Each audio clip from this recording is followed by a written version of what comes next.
In this video, we are repairing an iPad 2. Tools. Today you will need a pry tool, a Phillips screwdriver, and a heat gun.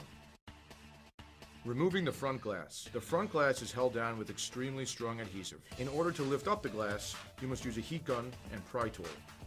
It is important to be wary of the volume cables, Wi-Fi cable, and 3G antenna, as they can be easily damaged during this process.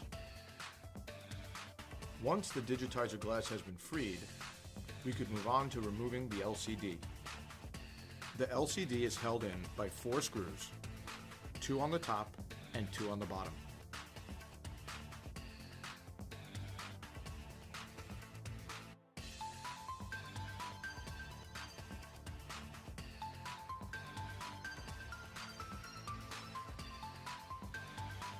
Once the LCD has been unscrewed, lift it from the iPad case and remove the LCD cable.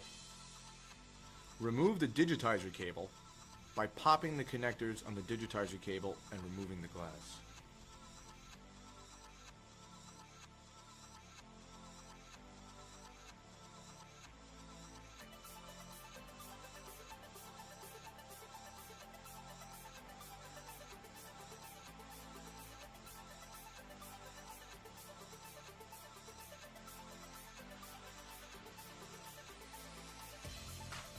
Disassembly and repair of personal electrical devices should only be attempted by professionals. Victory Fix is not responsible for damaged property.